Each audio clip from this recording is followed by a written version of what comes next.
Bueno, esos ojos que tu hermana Yelenia son el resumen de lo que vimos el martes pasado y, primero Dios, lo que vamos a ver el día de hoy. Bueno, para los que estamos por primera vez, queremos decirles que hemos estado hablando acerca de cómo predicar la palabra del Señor, como la iglesia de Cristo, ¿verdad?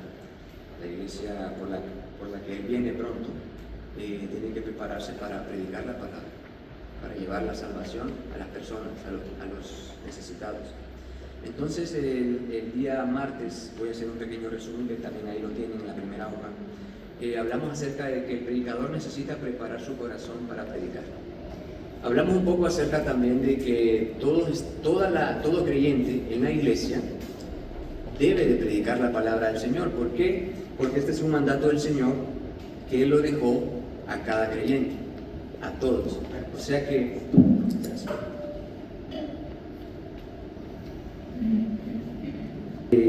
como un breve resumen, hablamos la vez pasada acerca de que todo creyente que ha nacido de nuevo está llamado a predicar la palabra de Dios. Significa esto, hermanos, que toda persona con la que nos cruzamos en nuestro diario vivir tiene que saber y tiene que escuchar la palabra de Dios de nuestros labios, de cada creyente. Esto es algo importante, porque esto da una señal también de que hemos sido nueva criatura en Cristo. Y eso es lo que prácticamente vamos a ver hoy. También hablamos acerca de que en esa necesidad de preparar el corazón del creyente, tiene que estar seguro de haber nacido de nuevo. Hermanos, los que estamos aquí, que hemos creído en Cristo Jesús, tenemos que estar seguros de que hemos nacido de nuevo.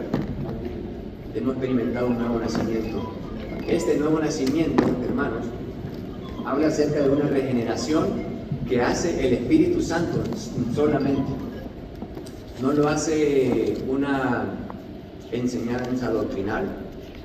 Esto no lo hace la misma iglesia con las actividades que tiene. Esto lo hace solamente el Espíritu Santo. Por lo tanto, cada creyente tiene que estar completamente seguro de que ha nacido de nuevo. Por ejemplo, usted y yo conocemos nuestra fecha de nacimiento. La conocemos muy bien. Y así como conocemos nuestra fecha de nacimiento terrenal, también deberíamos de estar seguros de cuándo fue nuestro nacimiento en el Espíritu. Y eso, para poder nosotros llegar a eso, ahí podemos ver que tenemos el testimonio de la palabra, el cual ejemplificamos la vez pasada, que cada uno de nosotros tiene que, por medio de la palabra, reconocer en qué momento ha nacido de nuevo. Yo, a manera de resumir un poco mi testimonio, yo les decía que yo oraba al Señor y le decía: Señor, pero si yo nunca he estado en drogas, nunca he estado en alcoholismo, nunca he estado en pandillas, ¿cómo voy a saber yo que me he nacido de nuevo? ¿O cómo voy a predicar a las demás personas? Porque consideraba que esas cosas eran consideradas pecado en realidad. Pero cuando el Señor a través de su palabra me llevó a Efesios capítulo 2, versículo 1 al 3, y en esos capítulos la palabra del Señor dice que el hombre que está sin Cristo está muerto en sus delitos y pecados. Y hicimos la analogía la vez pasada de una persona que está muerta, que está en un ataúd. Esta persona no puede escuchar a los que están a su alrededor, no puede olfatear, no puede ver, no puede oír, no puede sentir que su familiar le está diciendo ¿por qué te fuiste? No siente en su corazón nada. Y esto pasa con la persona que no ha nacido de nuevo. Está muerto en sus delitos y pecados, no puede escuchar a Dios, no tiene vida. Entonces el Señor me llevó ahí y me dijo: Josué, ¿acaso no te has preguntado lo que hay en tu corazón? Si bien es cierto, tal vez no anduviste en la calle, pero ¿qué hay de lo que hay en tu corazón? ¿Qué hay del orgullo? ¿Qué hay del odio? ¿Qué hay de la avaricia y del resentimiento? Todas estas cosas, hermano, para el Señor son abominables. Y hoy considero yo, hermanos, que uno de los más grandes milagros que el Señor puede hacer en la vida de una persona es librarlo del orgullo, de la amargura, del resentimiento, porque son cosas tan internas que el apóstol Pablo dice que son raíces que están arraigadas en el corazón, y dice que tengamos cuidado de que ninguna de estas raíces nos aparte a nosotros de una sincera devoción a Cristo. Entonces el Señor me hizo ver cuán sucio estaba mi corazón, y ese día entendí que nací de nuevo, porque reconocí completamente mi pecado. Y el Señor me mostró claramente todas las cosas en las que estaba fallando y me enseñó cómo empezar a caminar en pos de Él. a mejorar eso. Entonces, hermanos, cuando una persona nace de nuevo, es porque hay una convicción de pecado en la persona y ahora sabe muy bien de dónde el Señor lo ha rescatado. Sabe muy bien que ese día, aún ese día que está por nacer de nuevo, tiene hábitos pecaminosos que necesita que Jesucristo limpie.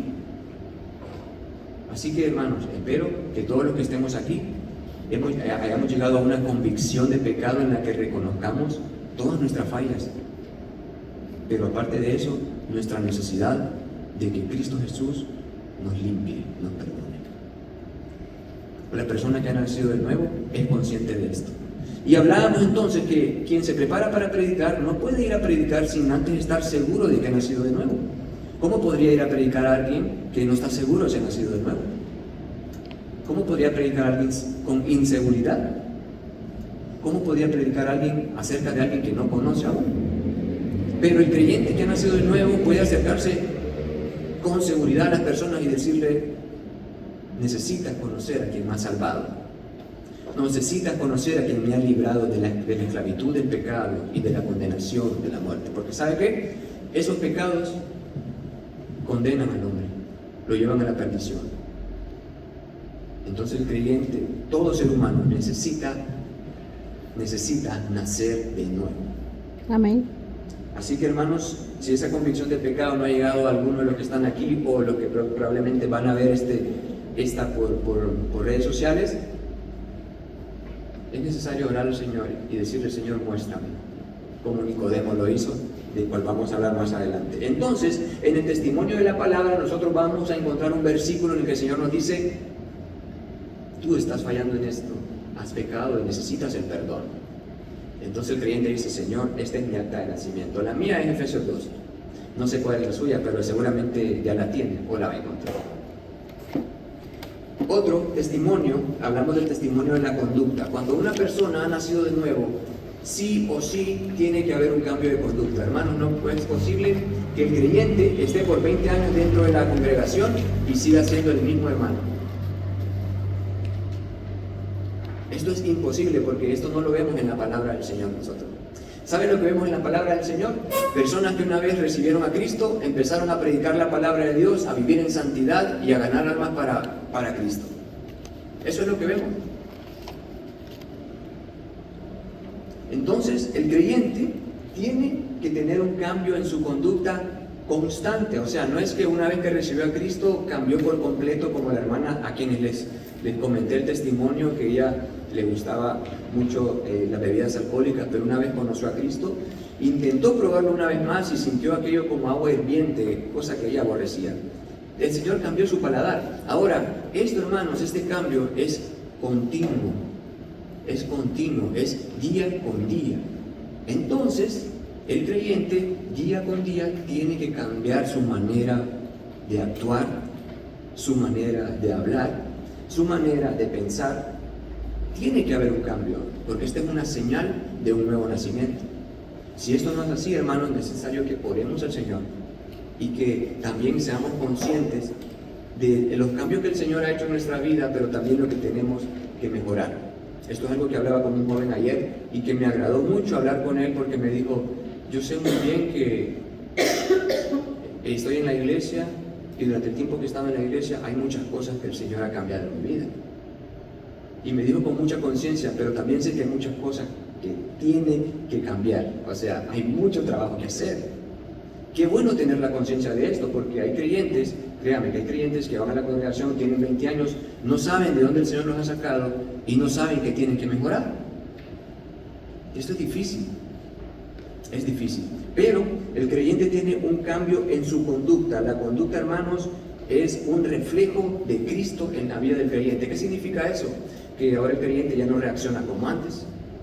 Cuando alguien lo tenta a tener un impulso o a hablar de una manera no bíblica, porque la palabra dice que toda la palabra que salga de nosotros tiene que ser sazonada con sal. O sea que tiene que ser de edificación para quienes nos escuchan. El creyente tiene que hablar así. En el creyente no tiene que haber palabras deshonestas. El Señor dice, bueno, el apóstol Pablo dice, todo lo bueno, todo lo justo, todo lo puro, todo lo amable, todo lo de buen nombre, si hay virtud alguna, si es digno de alabanza, en esto pensado. O sea que nosotros tenemos que estar llenos de santidad, a lo que hace referencia al nombre de esta congregación. Santidad.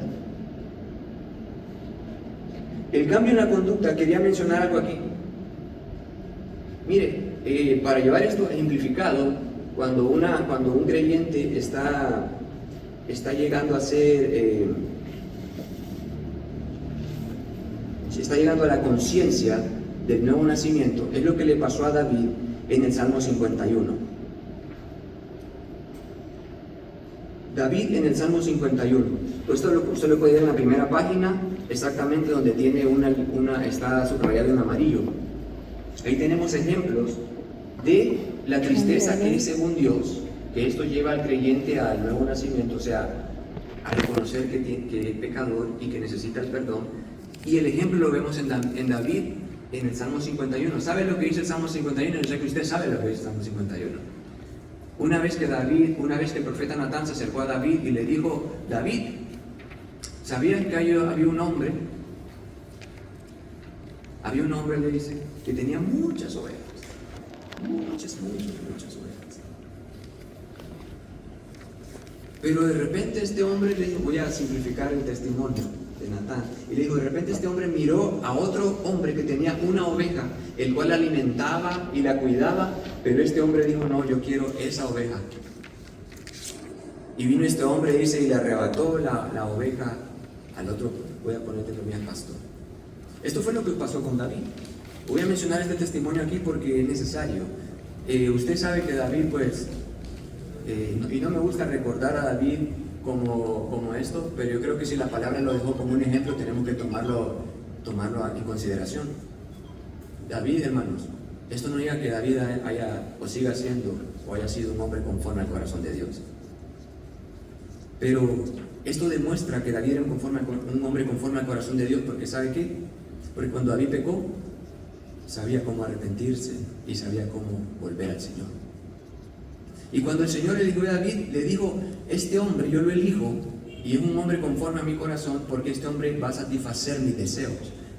Por eso David era un hombre conforme al corazón de Dios, porque David complacía a Dios.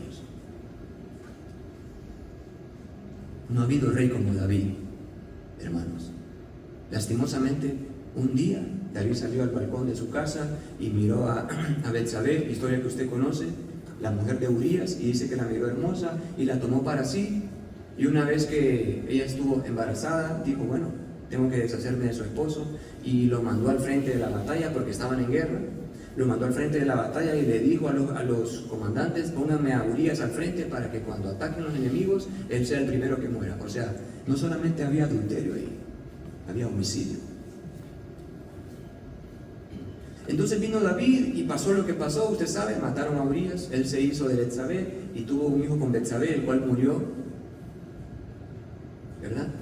Pero cuando David había cometido este pecado, él mismo dice que había ocultado este pecado. Había ocultado este pecado. Y quisiera que meditemos, hermanos, en el Salmo 51. ¿Alguien ahí lo tiene? A ver, ¿quién me lo puede leer?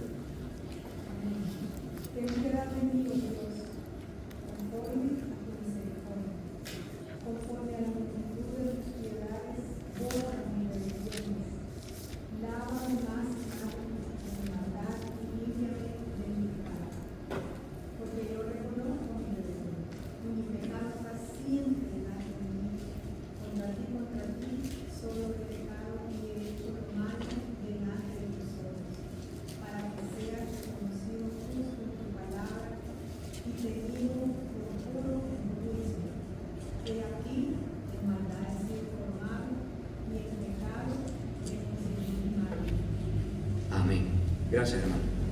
Y voy a volver un poquito atrás a los versículos que recién acaba de leer la hermana. Miren lo que dice David en este momento, en el momento en que Natán el profeta se acercó a él, y Natán el profeta le dijo, David, ¿no tienes algo que decir? Entre comillas, estoy poniéndole yo a la historia. Y David no quería decir nada, pero cuando el profeta Natán le contó esta historia de un hombre que tenía muchas ovejas, pero quiso la oveja de aquel prójimo, David le dijo, ¿quién es este hombre? Porque este hombre merece la muerte. Entonces el profeta Natán le dijo, ese hombre eres tú. Y en ese momento David cayó en razón. ¿Sabe cuánto tiempo había pasado? Habían pasado casi un año y David había estado escondiendo este pecado. Durante un año David estuvo escondiendo este pecado. Ahora mire lo que dice David acerca de esto. Dice en el 3, porque yo reconozco mis rebeliones y mi pecado está siempre delante de mí, una vez que lo había reconocido. Mi pecado está siempre delante de mí, contra ti, solo contra ti he pecado. Estas palabras, hermanos, denotan de alguien que recién se acaba de dar cuenta que ha pecado. Recién se acaba de dar cuenta que ha pecado, pero el pecado había pasado un año antes, un año y medio antes. Pero miren lo que dice las palabras antes. Porque yo reconozco mis rebeliones y mi pecado está siempre delante de mí. Y esto pasa con el creyente que está a punto de nacer de nuevo. Mis rebeliones y mi pecado está siempre delante de mí. ¿Sabe qué quiere decir en el origen esto? Significa que David, hermanos, no podía dormir porque ese pecado día y noche le perseguía en su mente. Habían golpes del Señor dándole a su corazón, diciéndole, has pecado, has pecado. David no podía comer, dice que su vigor se volvió en sequedad. David estaba enfermo, hermanos. Se enfermó, no comía, producto de este pecado. Pero cuando reconoció el pecado, le dijo, Señor, contra ti he pecado. Reconoció. Hermanos, y es que nosotros, mientras no reconozcamos cuán pecadores somos, no podemos nacer de nuevo. El nacer de nuevo implica la conciencia del pecado. La conciencia del pecado. Y ahora le muestro por qué David era un hombre conforme al corazón de Dios. Porque mientras Saúl le falló al Señor, Saúl se fue a buscar brujos. Pero David dijo esto: yo reconozco mis rebeliones y mi pecado está siempre delante de mí. Contra ti, solo contra ti he pecado y he hecho lo malo delante de tus ojos, para que seas reconocido justo en tu palabra y tenido por puro en tu juicio. Mire, el 6, he aquí tú amas la verdad en lo íntimo y en lo secreto me has hecho comprender sabiduría. Purifícame con hisopo y seré limpio, lávame y seré más blanco que la nieve. El 10, hermanos, crea en mí, oh Dios, un corazón limpio y renueva un espíritu recto dentro de mí. Por esto había un hombre conforme al corazón de Dios. Mientras otros se hacen las víctimas, mientras otros deciden alejarse por completo, David lo que hace es reconocer su pecado de verdad y volverse a Dios. Esta es la señal, hermanos, de un creyente que está a punto de nacer y también de un creyente que ha reconocido quién es Dios en su vida. Y esto tiene que cambiar la conducta del creyente. Créame, David no era el mismo después de esto. David no fue el mismo y no era el mismo. Hablamos acerca de 1 Juan 3, 4 al 10, acerca del que dice la palabra que el que practica el pecado es del diablo. Hablamos acerca de esto y recordamos, hermanos, que esta palabra practicar habla acerca de quien tiene como un hábito diario el pecado. Esto no encaja en nosotros, ¿verdad? Porque dice que el que peca es del diablo, así que esto no es para el creyente. Esto es para el que no ha nacido de nuevo. Esto es en la página 2. Bueno, entonces, ya que hemos hecho un breve resumen acerca de eso, entramos al testimonio número 3. El primero, el testimonio de la palabra. El segundo, el testimonio de la conducta. Y el tercero, el testimonio de ¿qué? Del Espíritu. El testimonio del Espíritu. Hermano, cuando usted lea en la palabra de Dios, Espíritu con E mayúscula, está haciendo referencia al Espíritu Santo. Y cuando lea con E minúscula, está haciendo referencia al Espíritu de vida que el Señor sopló sobre Adán y sobre nosotros. Espero que eso lo mantengamos en mente porque lo vamos a necesitar. Dice, un cristiano es una persona que ha nacido del Espíritu. Hermanos, fíjense que nosotros no decidimos nacer de la carne. En realidad, yo no decidí nacer en la familia que nací, ni usted decidió nacer en la familia que nació, ni usted decidió nacer en este país ni en otro país. Eso fue algo que se dio y nadie tiene control sobre eso, ¿verdad? Pero ¿sabe que hay algo que sí nosotros podemos decidir? Es nacer de nuevo, nacer del Espíritu. Eso es algo que sí está en nuestra completa responsabilidad. Y el creyente que ha nacido de nuevo, ha nacido del Espíritu. Esto está en San Juan 3:8, lo cual mencioné acerca de Nicodemo, este hombre estudioso de la ley, que se consideraba un hombre santo. Mire, cuando Nicodemo se sentaba en la sinagoga o en cualquier lugar, se amontonaban las personas para escuchar lo que él iba a decir, porque se consideraba un hombre santo, porque sí conocía la palabra, era un doctor de la ley. Pero cuando se acercó a Jesús, Jesús le dijo: para ir al cielo tienes que nacer de nuevo, hermano. Para ver el reino tienes que nacer de nuevo. Y Nicodemo le dijo: Señor, tengo que entrar nuevamente en el vientre de mi madre y volver a salir entonces, pero voy a volver a salir barbón. Y le dijo Jesús: tanto tiempo y no sabes esto, es tan fácil. Estaba diciendo: reconoce tus pecados, Nicodemo. Reconoce que necesitas salvación, Nicodemo. Y Nicodemo sabía muy bien a lo que iba. Y ya les voy a explicar por qué. Entonces, hermanos, el testimonio del Espíritu, este nacimiento es una experiencia obrada por el Espíritu Divino sobre el espíritu del hombre. Mire lo que dice ahí: purificando de las manchas de su pasado y renovándole en las fuentes de su ser para que sea capaz de llevar una vida diferente.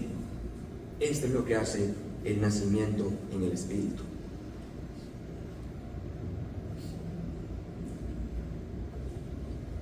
El testimonio del Espíritu. ¿Sabe, hermano, que este testimonio del Espíritu tiene más que ver, es algo que le compete más al Señor? O sea, el testimonio de que nosotros, de la palabra, nosotros lo leemos, en el de la conducta nosotros actuamos, pero el testimonio del Espíritu Santo es el Espíritu Santo actuando sobre nuestras vidas, a raíz de que nosotros nos sometemos a Él. Ahora, este testimonio del Espíritu, como dice ahí, hermanos, obra en dos maneras. Dice, por una parte representa algo que Dios hace en el creyente y por otra parte una obra que Dios efectúa en el creyente.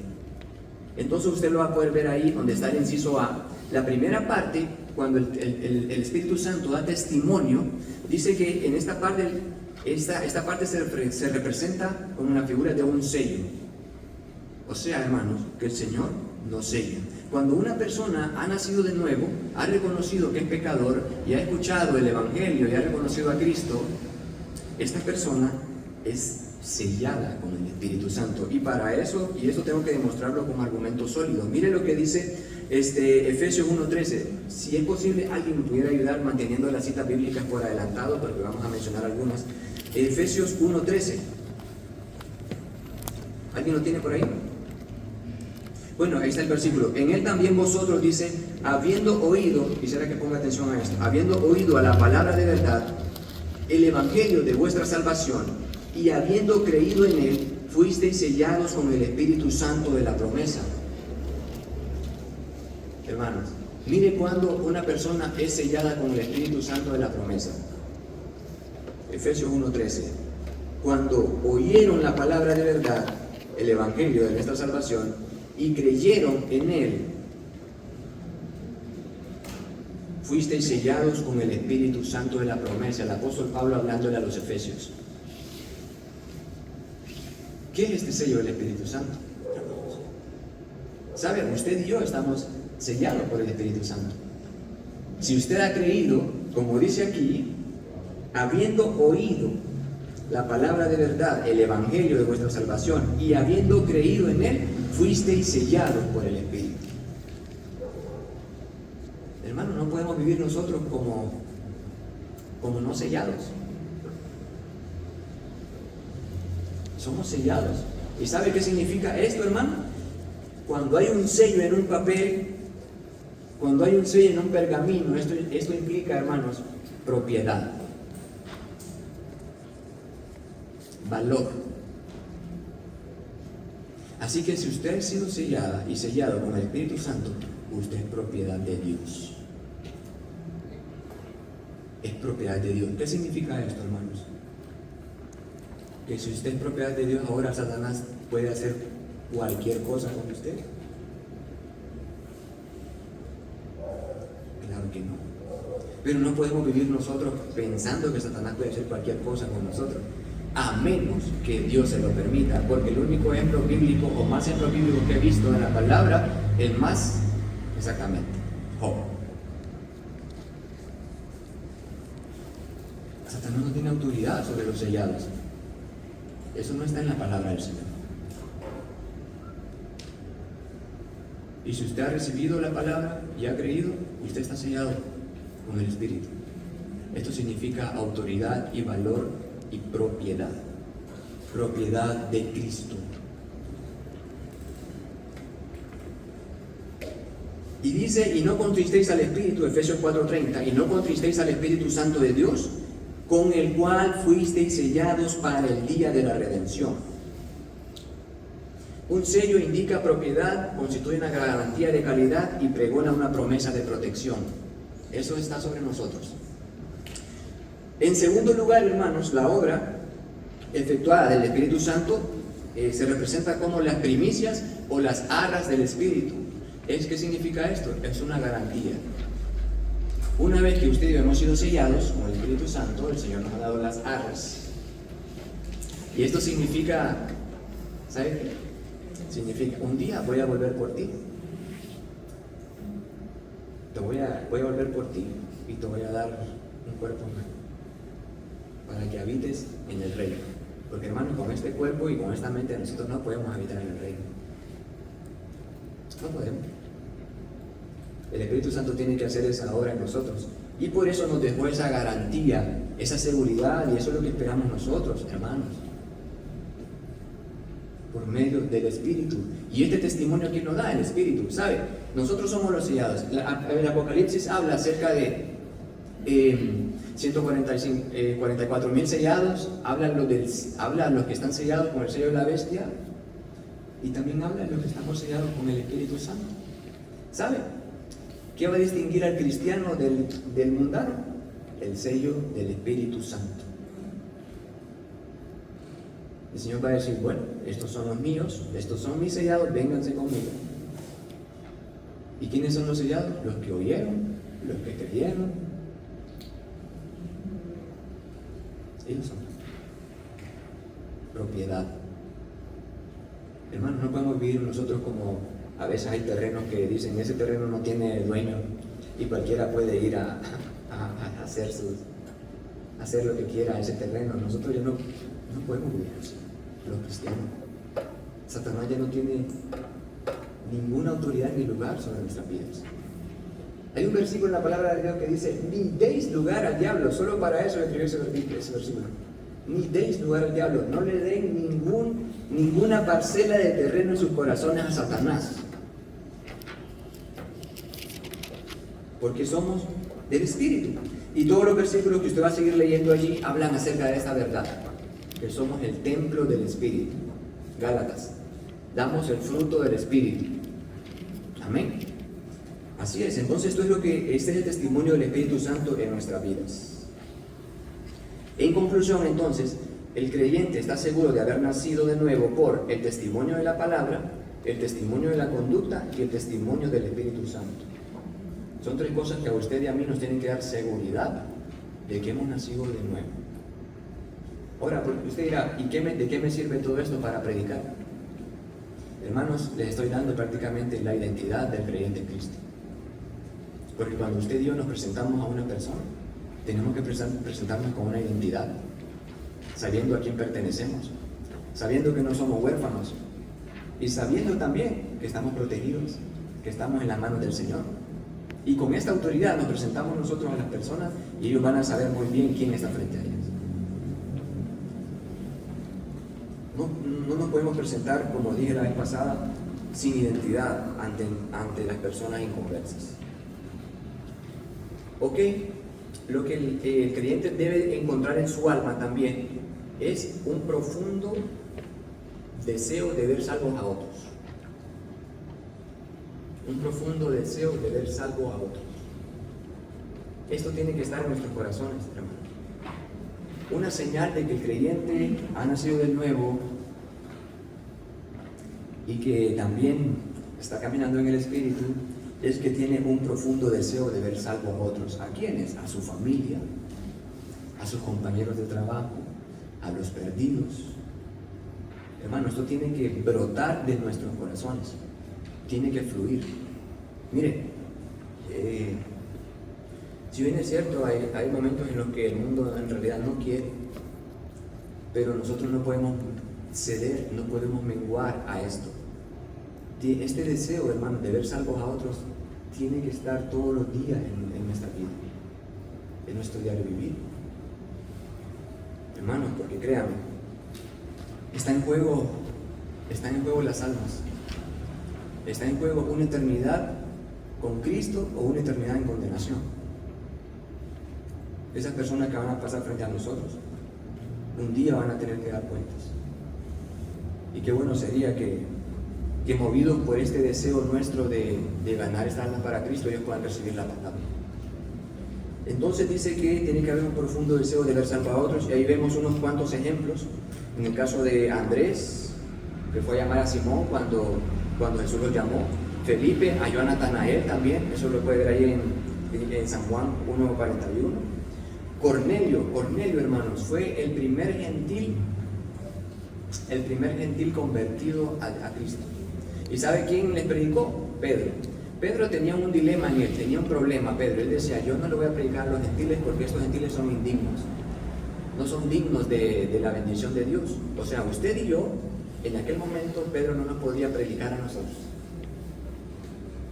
Pero vino el Señor y le dijo, ve donde Cornelio. Y movido por el Espíritu Santo, esto significa que estaba lleno del Espíritu Santo, usted lo puede ver esto en Hechos, fue donde Cornelio y dijo, ¿y ahora qué voy a hacer yo con estos gentiles? Pero dijo Pedro, ahora reconozco que el Señor no hace acepción de personas. Pedro tuvo que cambiar, hermanos. Él solo le predicaba a judíos. Pero ahora el Señor le dijo, tienes que predicar a los gentiles.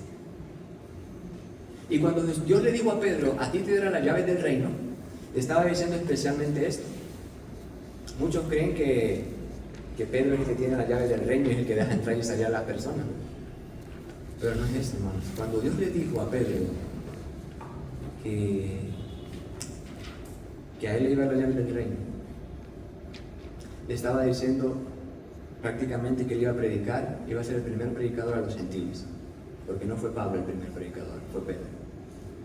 Y Cornelio fue el primer gentil convertido a quien Pedro evangelizó. Y dice la palabra, hermano, que Cornelio, una vez que recibió a Jesús, ya tenía invitados en su casa a sus amigos y a su familia, los cuales se convirtieron también. Gloria a Dios. Este deseo profundo de dar salvo a otros, hermanos, tiene que estar en nuestro corazón. No podemos pasar nosotros enfrente de las personas necesitadas y hacer como que no sirven, no hay esperanza para ellos. No puede ser eso en los creyentes. Si vemos personas necesitadas, que esas personas se vayan, hermanos, sabiendo quién es Jesús. No dejemos ir a nadie sin orar por ellos. Si vemos a una persona atribulada, no nos vayamos a nuestro hogar sin darle una palabra, sin orar por sus necesidades. Este anhelo, hermanos, como les digo, tiene que fluir en usted y en mí. Ahí puede ver también, y espero que usted lo medite en su casa, la manera en cómo este anhelo de ver salvo a otros se puede disminuir en las personas. Y eso es algo que es terrible, como le pasó a la iglesia de Efesios en Apocalipsis 2. Dice que el Señor halagaba a la iglesia de Efesios, hermano. Porque esta iglesia de Efesios, como estaba usted sabe que estaba en una zona de mucha idolatría. Entonces, como está en una zona de mucha idolatría, los filósofos, no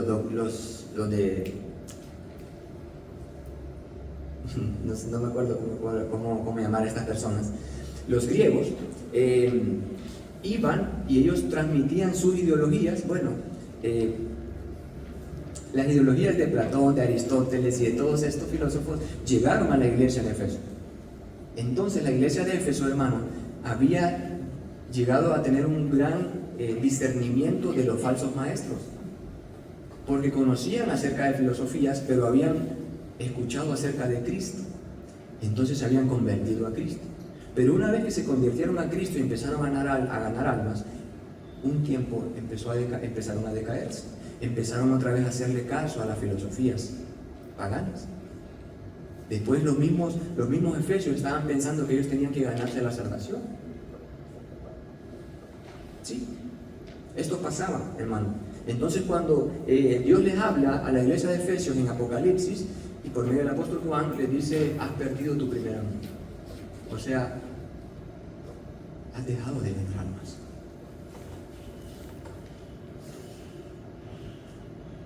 Te alejaste de la oración, de la santidad. Y ya mi deseo de ver salvo a los perdidos ya no es tu deseo de ver salvo a los perdidos. Mi amor por los perdidos ya no es tu amor por los perdidos. Vuelve, le dijo.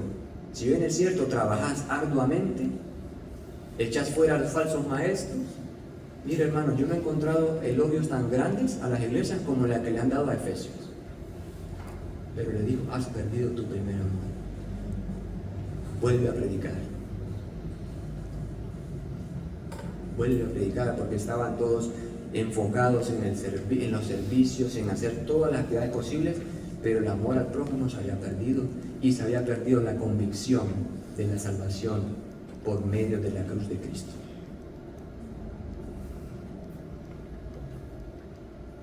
Usted lo puede meditar eso allí, y también dice cómo hacer volver eso. Y ahí dice que en el monte Calvario está la manifestación suprema tanto del amor de Dios para el pecador como la severidad de Dios al pecado. Para que ese amor pueda fluir en nuestros corazones, tenemos que ir a la cruz. Bueno, entonces, en tercer lugar, también, hermanos, tiene que haber una creciente santidad de vida en preparación a la predicación. Eso está en la página 4 de las 5 que le digo. Una creciente santidad de vida. Hermanos, es imposible predicar la palabra de Dios sin una vida en santidad. Cuando digo una vida en santidad, es una vida que procura la santidad. Porque el creyente, por muy perfecto que quiera ser, y por mucho que se afane en la perfección al llegar a Dios, va a fallar. Y esto no es una licencia para pecar, para decir: entonces como voy a fallar todos los días, entonces no importa, no le tengo que poner atención a esto. No, al contrario. Al contrario. La palabra dice en Hechos 11:24 de un hombre, hermanos, que se llama Bernabé. Era un varón bueno y lleno del Espíritu y de fe, y gran multitud fue agregada al Señor. Y así como de Bernabé, mire, Bernabé no era un apóstol. Pero Lucas, quien escribió Hechos, da el testimonio acerca de Bernabé, como muchos, un hombre, varón bueno, lleno del Espíritu Santo y de fe. Esto, hermano, estas tres características eran las características principales de la iglesia primitiva. La iglesia que le mencioné, que en cuestión de 6 meses ganó cerca de 700,000 personas, era porque los convertidos tenían estas características. Aprovechaban el tiempo, hermanos. Eran varones. Cuando dicen buenos, están hablando de su conducta. Eran piadosos, misericordiosos, llenos de dominio propio. El fruto del Espíritu fluía de ellos. Eran llenos del Espíritu, o sea que en cada decisión que tomaban, no la tomaban por tomarla. Y llenos de fe. Veían a Dios. Y dice que una gran multitud fue agregada al Señor. Siendo ciertos que sin la santidad nadie verá al Señor, está en Hebreos 12:14. Y aquí quiero hacer un paréntesis también, porque a veces este versículo se puede malinterpretar. Este versículo tiene dos visualizaciones. La primera, cuando dice que sin santidad nadie verá al Señor, está hablando de aquellos a quienes Jesucristo no ha santificado aún, a quienes no han entregado su vida a Cristo, los que andan viviendo conforme a los deseos de este mundo, o sea, los que están muertos en sus delitos y pecados. Y la segunda visualización es cuando el creyente ha menguado en su vida de integridad al Señor. Cuando dice entonces que sin santidad nadie verá al Señor, si se fija bien, el autor de Hebreos está hablando a la iglesia hebrea, o sea, está hablando a los judíos ortodoxos, estos que estaban arraigados a la ley de Moisés y que no creían en Jesús. A ellos les está hablando, porque les era difícil para ellos reconocer que Jesús era el Hijo de Dios. Estos mismos, a estos hebreos, era quienes le dijeron a Jesús: nosotros somos hijos de Abraham y nosotros no somos bastardos, dándole a conocer a Jesús que Jesús, como no, entre comillas, no tenía padre, porque nació el Espíritu Santo, le estaban diciendo: no sabemos quién es tu papá, nosotros no somos bastardos, hemos nacido de Abraham. Solo mire qué insultos tan grandes los que le daban a Jesús. ¿Sabe? Entre ellos mismos se corrió el rumor que decían que el papá de Jesús era un soldado romano que dejó a María sola. Y un montón de calumnias más, hermanos, que se levantaban en esto. Pero una vez que la palabra de Dios llegó a esta comunidad hebrea, empezó a hacer cambios radicales en ellos. Empezó a hacer cambios radicales, pero estaba eso todavía. La santidad era buscada a través de los holocaustos y a través de las obras. Y si usted lee Hebreos en todo su contexto, usted se va a dar cuenta que le está hablando acerca del sacrificio de Jesús en la cruz. Porque este es el problema que tenían los hebreos. Ellos pretendían que su santidad, por medio de sacrificios, llegara a Dios. Pero este autor les decía: sin la verdadera santidad, o sea, sin que Cristo te purifique y te santifique, no puedes ver a Dios, porque la palabra de Dios dice: Jesucristo es el camino, la verdad y la vida, y nadie puede ver al Padre y llegar al Padre si no es por Él. A eso estaba haciendo referencia, hermanos, el autor. Entonces, en parte esencial de la preparación espiritual del predicador consiste en su atención a la exhortación que dice, 2 de Corintios 7:1, limpiémonos de toda contaminación de carne y de espíritu, perfeccionando la santidad en el temor de Dios. ¿Qué significa, hermano? Que tanto desde el pastor de la iglesia hasta el integrante, hasta el recién convertido, voy a decir así, o sea, la persona que nació de nuevo por última vez dentro de la iglesia, tiene que procurar la santidad para predicar la palabra de Dios. Y cuando hablamos de santidad, estamos hablando, por supuesto, de una conducta ante Dios íntima, pero también una santidad íntegra hacia la palabra de Dios. ¿Sabe por qué? Porque si no hay santidad e integridad hacia la palabra de Dios, cuando el creyente se dispone a predicar a las personas, va a poner en la boca de Dios palabras que Dios no ha dicho. Es como que yo venga y yo exprese algo de Anthony, pero venga César y dice: no, pero José dijo esto de Anthony. Y son cosas, estoy poniendo un ejemplo, y son cosas dañinas, tóxicas, y yo le voy a decir a César, pero yo no dije esas palabras acerca de Anthony, yo dije lo contrario. Entonces, cuando el creyente se dispone a predicar la palabra de Dios, tiene que estar completamente seguro y en santidad con la palabra de Dios, para que cuando la exprese lo que ha salido de los labios del Señor. Hermanos, sería terrible que el Señor me diga: Josué, eso que estás predicando ahí no es lo que yo digo en la palabra. Estás poniendo palabras en mi boca que yo no he dicho. Por lo tanto, nosotros tenemos que asegurar que si vamos a decirle algo a una persona, eso tiene que ir respaldado con un versículo bíblico en su contexto. A este tipo de santidad me refiero. Porque después, si las personas son como los de Berea, usted lo puede ver en Hechos, Dice que los de Berea escucharon a los apóstoles predicar la palabra, pero ellos dijeron, ok, vamos a ver si es cierto que lo que estos hombres predican es verdad. Y se iban a las escrituras, dice, los bereanos. Y escudriñaban las escrituras y decían, es cierto lo que ellos dicen. Si nos encontramos con personas así, es vital que nosotros estemos en santidad con la palabra del Señor, en integridad. En esta vida creciente de santidad, habla que nosotros tenemos que alejarnos de la carne. Mire lo que pasaba con el apóstol Pablo. A veces nosotros consideramos que no puede suceder en nosotros esto, pero lo que pasó con el apóstol Pablo, eso está en Romanos, vamos a ver, ahí lo tiene, Romanos 18, 24. No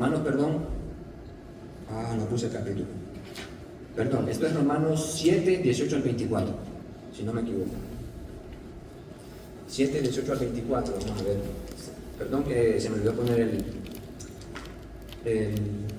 la cita. Sí, ¿verdad? 7, 18 al 24, ahí está.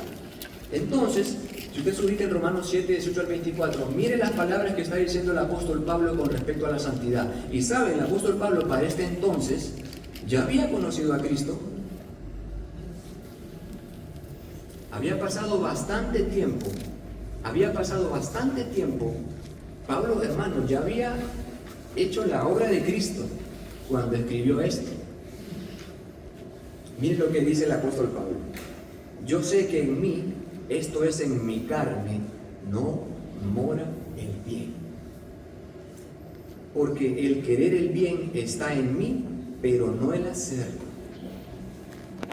Porque no hago el bien que quiero, sino el mal que no quiero, eso hago. Y si hago lo que no quiero, ya no lo hago yo, sino el pecado que mora en mí. Así que, queriendo yo hacer el bien, hallo esta ley. Mire lo que dice el apóstol Pablo, quien oraba por las personas y se sanaban, quien predicaba a los inconversos y eran convertidos. ¿Sabe? El apóstol Pablo le pasaba algo. El día que iba a ser ejecutado, los soldados que estaban alrededor de él estaban convertidos a Cristo. Los soldados que estaban al cuidado de él escuchaban la palabra de Dios, hermanos, y estaban convertidos a Cristo el día que lo llevaban a cortarle la cabeza. Este mismo apóstol Pablo está diciendo esto, porque así que queriendo yo hacer el bien, hallo esta ley, que el mal está en mí, porque según el hombre interior me deleito en la ley de Dios, el hombre interior, pero veo otra ley en mis miembros, mire lo que dice, que se revela contra la ley de mi mente y me lleva cautivo a la ley del pecado que está en mis miembros. Y mire esas últimas palabras que dice. ¿Qué dice? Miserable de mí, ¿quién me librará de este cuerpo de muerte? Hermanos, el apóstol Pablo en este momento está en una crisis. El siervo del Señor está en una crisis, pero ¿sabe qué le está mostrando Dios? Que tiene que ser santo. Miren lo que está diciendo el apóstol Pablo, miserable de mí. O sea, la obra de Cristo, la nueva criatura que Cristo había hecho hace muchos años, Pablo está diciendo, esto es miserable. Mire qué fuerte está esto. ¿Quién me librará de este cuerpo de muerte? Pero ¿sabe qué entendió Pablo con eso? Porque había vivido tanto en la voy a decir así, en el Espíritu, había vivido tanto en la gracia de Dios, lo había guardado el Señor tanto, hermano. El apóstol Pablo fue apedreado, naufragó y nadando tuvo que llegar a la isla.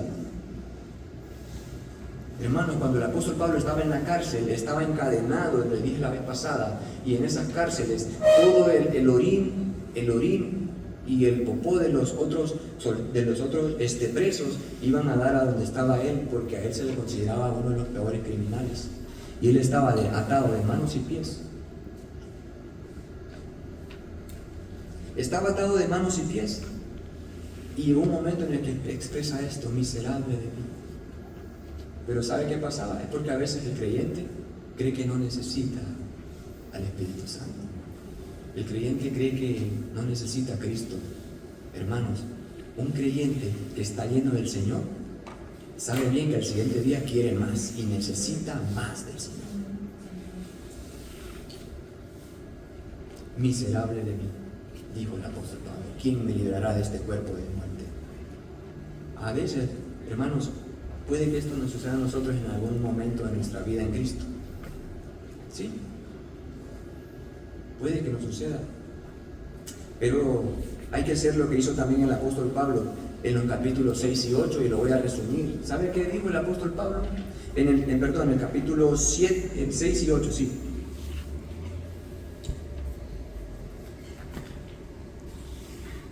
Voy a leer el capítulo 8 de Romanos. Después de que Pablo expresa esto, hermanos, mire a la conclusión que él mismo llega acerca de la santidad. Mire con qué empieza. Ahora pues, ninguna condenación hay para los que están en Cristo Jesús. Mire, los que no andan conforme a la carne, sino conforme al Espíritu. Esto lo dijo exactamente después de haber expresado esas palabras. ¿Sabe qué quiso decir Pablo? Me di cuenta que aunque andaba haciendo la obra de Dios, anduve en la carne.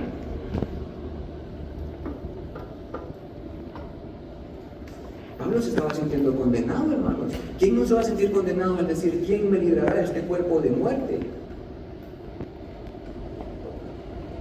Pero digo, ninguna condenación. Mire en qué se refugió él. Ninguna condenación hay para quienes. Los que andan conforme al Espíritu. Y se dio cuenta que necesitaba estar en más santidad con el Señor. A pesar de ser muy usado por el Señor. Una creciente santidad de vida tiene que ser el deseo latente, diario de nosotros. Hermanos, si Dios nos usa en lo que nos usa, tenemos que buscarle más. Mire, últimamente me he dado cuenta y mire, yo últimamente no uso redes sociales mucho. Pero cuando por necesidades y urgencias tengo que abrir mis redes sociales, me he llenado de noticias lastimosamente de que muchos siervos del Señor han cedido, han caído, han menguado. Muchas personas, muchos pastores influyentes han fallado. Es porque a veces se vive de la unción del día de ayer. De la unción del día de ayer. Esta es la diferencia. Hermanos, día tras día tenemos que ser llenos nosotros del Espíritu. Buscar la santidad, día con día. Entonces el apóstol Pablo, después que llega a la conclusión y se da cuenta que con su propia carne no podía salir adelante, porque está hablando del cuerpo en el capítulo 6, en el capítulo 7. Este cuerpo, esta carne, a eso se está refiriendo. Pero ahora se da cuenta que solamente es por el Espíritu Santo, hermanos. Para los que no andan conforme a la carne, sino conforme al Espíritu. Porque la ley del Espíritu de vida en Cristo me ha librado de la ley del pecado y de la muerte. Porque lo que era imposible para la ley, por cuanto era débil por la carne, Dios, enviando a su Hijo en semejanza de carne de pecado y a causa del pecado, condenó al pecado en la carne. Porque dice, los que son de la carne, el 5, piensan en las cosas de la carne, pero los que son del Espíritu, en las cosas del Espíritu. Entonces, el apóstol Pablo estaba prácticamente diciendo, wow, por fin entendí que tengo que ser lleno y más lleno cada día del Espíritu Santo, andar en santidad para seguir haciendo la obra. Una creciente santidad de vida. Además, el propósito de la muerte de Cristo, dice, era para que el cuerpo del pecado sea destruido, a fin de que no sirvamos más al pecado. Debemos entender lo que significa esta palabra, destruido. Es la misma que encontramos en Hebreos 2:14, cuando se nos dice que Cristo murió para destruir al diablo. En ambos pasajes la idea es la misma. La palabra significa literalmente hacer nulo o de ningún efecto. O sea que el diablo no fue aniquilado por la muerte de Cristo, aún existe, pero su poder sobre los creyentes fue nulificado. ¿Qué significa esto, hermanos? Que solo por medio del Espíritu Santo el creyente puede estar coloquialmente en el top de la santidad que Dios espera de él. Pablo decía que sus miembros, oiga bien, sus miembros se le rebelaban en contra de lo que él no quería hacer en su mente. ¿Qué quiere decir Pablo con esto, hermano? Pecaba con su cuerpo, pero él quería volver a la santidad con su, limitando a su cuerpo a no hacer las cosas. Y el cuerpo es de carne y hueso. El cuerpo es carne. Gálatas dice, hacer morir las obras de la carne, pero de la única manera es con el Espíritu. Solamente con el Espíritu, a través del Espíritu Santo. ¿Sabe por qué le menciono esto? Es para que no caigamos en el error, hermanos, de querer llegar a la santidad en el Señor a través de nuestros propios medios. ¿Sabe? Muchas veces hay personas que me han dicho, Josué, ya no quiero seguir tomando, ya no quiero seguir haciendo esto. Testimonios de hermanos, ya no quiero seguir en esto. Y aunque por algunos meses, un tiempo se deja de hacer, al tiempo vuelve a lo mismo. ¿Por qué? Porque solo es a través del Espíritu, como lo menciona Pablo. Solo los que andan conforme al Espíritu.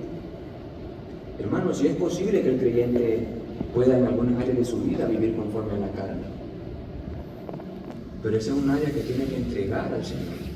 ¿Por qué? Porque el creyente cuando se presenta entonces a predicar la palabra, quien lo escucha tiene que saber que quien le predica es una persona íntegra. Y la santidad, hermanos, la santidad viene del corazón.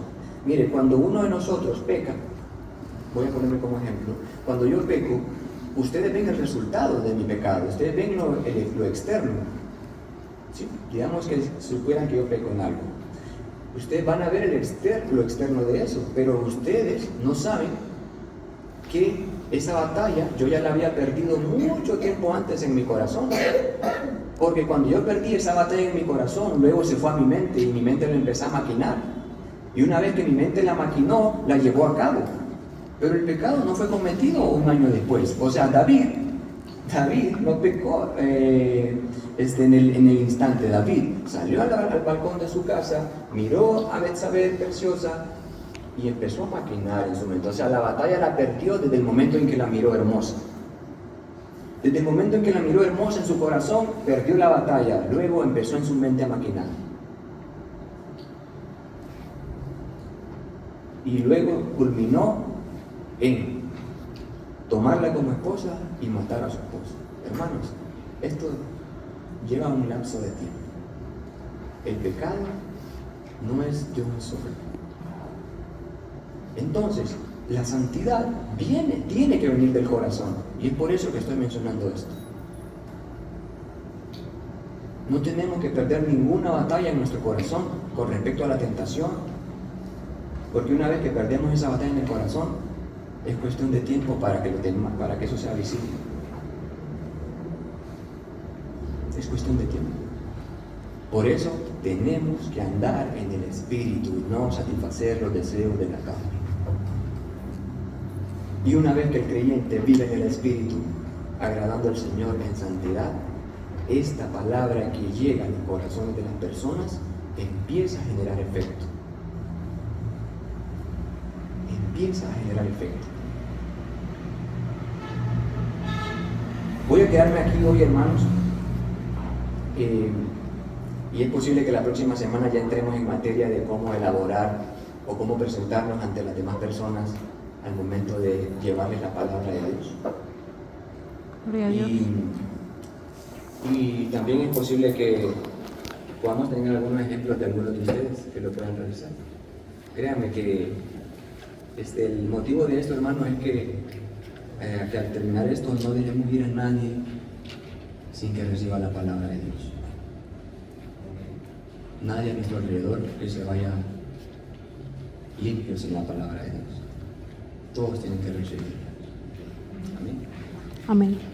Vamos a orar al Señor. Padre, te damos gracias, Señor. Gracias por lo que has hablado en nuestras vidas, por lo que nos has mostrado el día de hoy, Señor. Tú conoces, Padre, nuestro deseo de predicar tu palabra con integridad, Señor. Padre, te pedimos, Señor, que cada día estemos más firmes en esa seguridad del testimonio de tu palabra, en el testimonio de nuestra conducta, Señor, que nuestra conducta nos haga ver a nosotros que hemos sido regenerados, Señor. Y que también el Espíritu Santo, Señor, nos dé esa claridad, esa firmeza y seguridad de que hemos nacido, Señor. Ayúdanos, Señor, a vivir en una creciente vida en santidad diaria, Señor. Que día con día estemos más apegados a ti, a tu palabra, Señor, con integridad, con responsabilidad.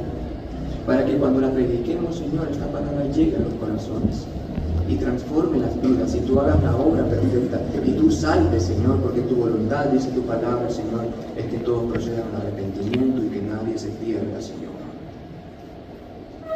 Padre, y nos has dejado a nosotros, Señor.